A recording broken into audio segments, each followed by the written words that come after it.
A sorte é um conceito engraçado, quase místico, que os homens fracos usam para explicar o sucesso dos fortes. Eles olham para um sobrevivente e dizem: foi um milagre, como se Deus tivesse tempo para intervir nas sarjetas sujas de Nova York. Mas no submundo, a sorte não é uma dádiva divina, é uma cicatriz. É a marca que separa aqueles que morrem de joelhos daqueles que se levantam com a garganta cortada, prontos para reescrever o destino com o próprio sangue. Em outubro de 1929, Salvatore Lucania era apenas mais um aspirante a rei em um tabuleiro de xadrez violento, espremido entre chefes gananciosos e a própria ambição. Ele cometeu o erro de confiar, de baixar a guarda, e pagou o preço em uma estrada deserta de Staten Island, onde foi torturado, esfaqueado e deixado como lixo para os cães vadios. Seus agressores queriam enviar uma mensagem de morte. Em vez disso, criaram uma lenda. Eles não sabiam que, ao falharem em matar o homem, estavam batizando o mito. Naquela noite fria, Salvatore morreu, e Charles Lucky Luciano nasceu das poças de lama e sangue.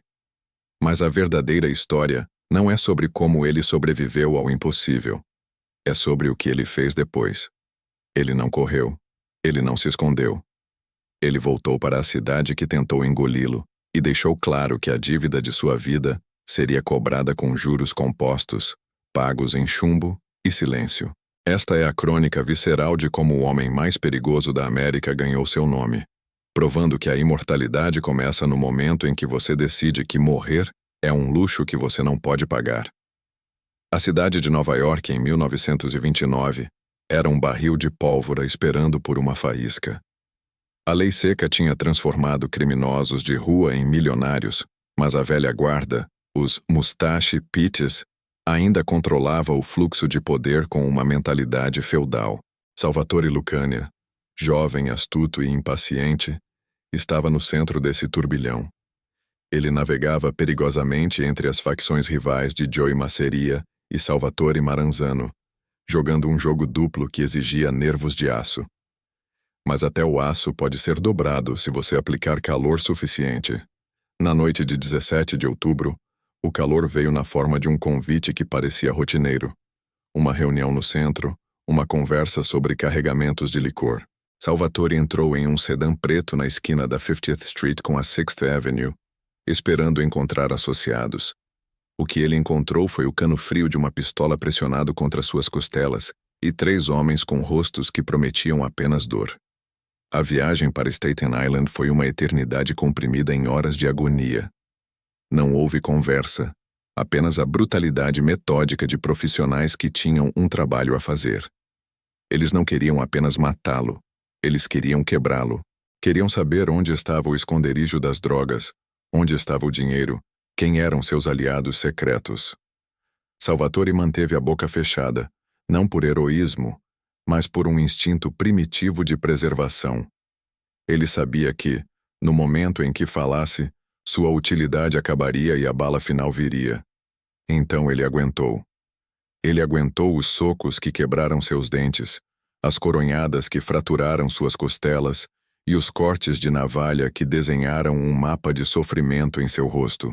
Mas o grande finale estava reservado para o destino final.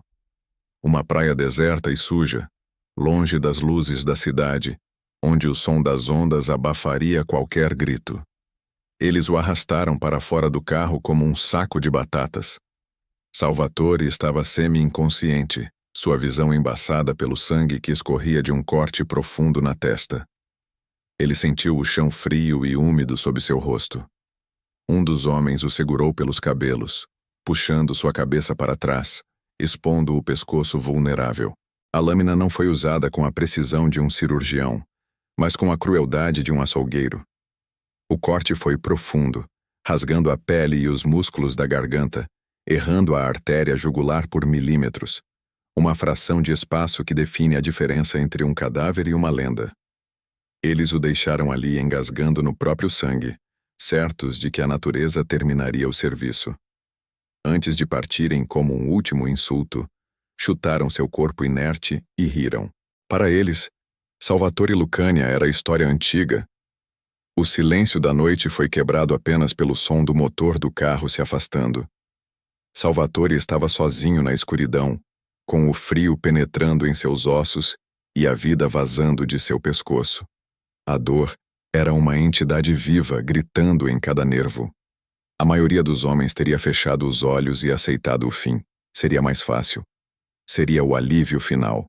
Mas dentro daquele corpo quebrado, havia uma vontade de ferro que se recusava a enferrujar.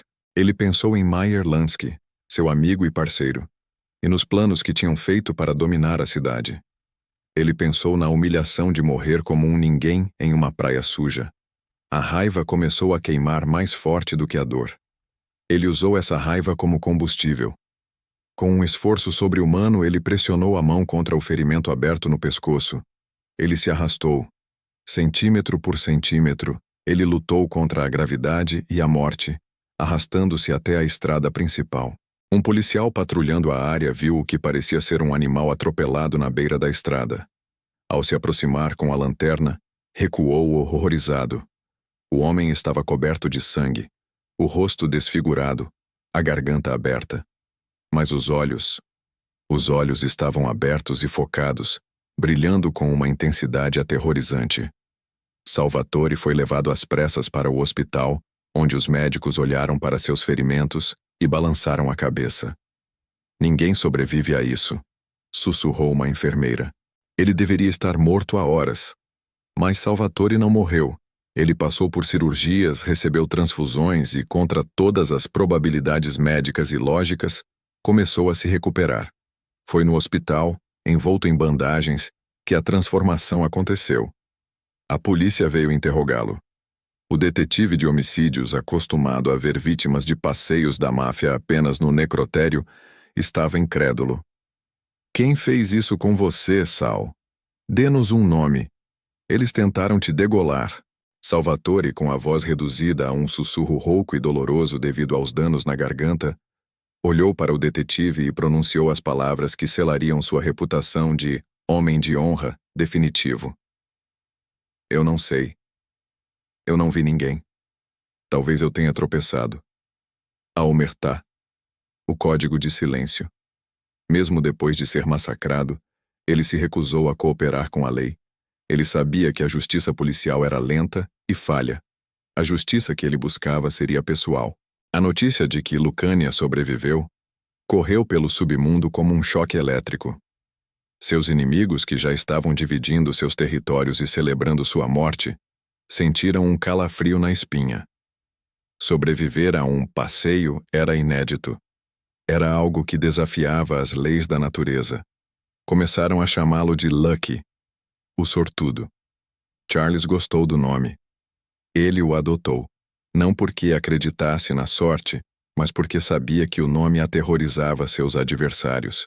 O nome lembrava a todos que ele era indestrutível. Quando Lucky saiu do hospital, ele não era mais o mesmo homem. Seu rosto carregava as marcas permanentes, a pálpebra direita caída, a cicatriz grossa no pescoço, o sorriso torto. Mas sua postura havia mudado. Antes ele era um estrategista cauteloso. Agora ele era um homem que tinha olhado a morte nos olhos e a feito piscar primeiro. Ele voltou para Manhattan não para se esconder, mas para se mostrar.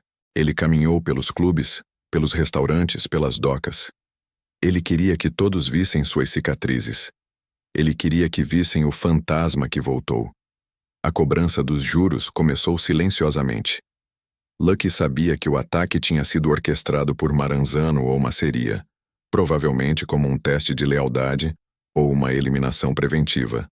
Mas ele não reagiu com fúria cega. Ele reagiu com frieza matemática. Ele entendeu que aqueles velhos chefes, com suas táticas brutais de sequestro e tortura, eram o passado. Eles eram animais selvagens que precisavam ser abatidos para que o zoológico pudesse ser administrado corretamente. A sobrevivência de Lucky deu a ele uma autoridade moral intocável entre os jovens turcos da máfia. Homens como Vito Genovese, Albert Anastasia e Frank Costello olhavam para ele agora com reverência religiosa. Se ele podia sobreviver àquilo, ele podia sobreviver a qualquer coisa. Ele era o líder natural da revolução que estava por vir. A vingança de Lucky não foi imediata, foi estratégica. Ele usou o tempo a seu favor. Ele deixou seus inimigos pensarem que ele estava fraco, traumatizado, talvez até com medo. Enquanto eles baixavam a guarda, pensando que a lição tinha sido aprendida, Lucky e Meyer Lansky estavam desenhando o mapa da nova máfia. O juro que ele cobrou foi a aniquilação total da estrutura que permitiu aquele ataque. Ele orquestrou a morte de Joe Masseria, o homem que supostamente deveria protegê-lo. Depois ele orquestrou a morte de Maranzano, o homem que provavelmente ordenou o ataque. Ele não apenas matou os homens que o machucaram, ele destruiu o mundo deles. Há uma história talvez apócrifa, mas que resume o espírito daquela época. Meses após o ataque, Lucky encontrou um dos capangas menores que estava no carro naquela noite em Staten Island. O homem, ao ver Lucky entrando em um bar no Lower East Side, ficou branco como papel. Ele tremia, esperando a bala. Lucky caminhou até ele, parou, tocou a cicatriz no próprio pescoço e sorriu aquele sorriso torto e assustador. Ele não matou o homem ali. Ele apenas disse: "Você fez um trabalho porco. Da próxima vez, afie a faca." E saiu. O homem desapareceu da cidade no dia seguinte, fugindo do terror de saber que sua vida estava nas mãos de um imortal. Lucky o deixou viver com o medo, porque o medo era um pagamento mais duradouro do que a morte. A sobrevivência de Lucky Luciano mudou a psicologia do crime organizado. Antes dele, a violência era o fim em si mesma. Depois dele, a violência tornou-se apenas uma ferramenta de negociação, e a sobrevivência tornou-se a moeda mais valiosa. Ele provou que um homem não é definido por quantas vezes ele bate, mas por quantas vezes ele pode ser cortado, sangrar e ainda assim levantar para fechar o negócio. As cicatrizes em seu rosto tornaram-se suas medalhas de honra, um aviso constante para qualquer um que pensasse em traí-lo. Eu já estive do outro lado e voltei. O que você pode fazer comigo que já não tenham tentado? O legado daquela noite em Staten Island ecoou por décadas. Lucky Luciano unificou as famílias, criou a comissão e trouxe uma era de prosperidade criminosa que durou meio século. Mas no fundo, ele sempre soube que tudo o que ele construiu foi erguido sobre o alicerce daquela noite solitária, rastejando na lama, recusando-se a morrer. Ele ensinou ao mundo que a sorte não acontece por acaso. A sorte é o que resta quando você esgota todas as outras opções e ainda se recusa a desistir. Muitos anos depois, exilado na Itália, um jornalista perguntou a ele sobre a origem do apelido Lucky. O velho gangster, tomando seu café expresso sob o sol de Nápoles, tocou a garganta velha e marcada.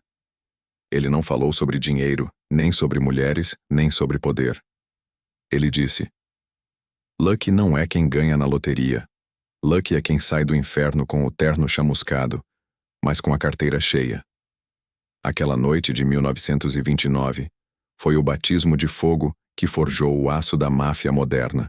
Os homens que tentaram matá-lo acharam que estavam descartando um problema, mas na verdade estavam libertando uma força da natureza.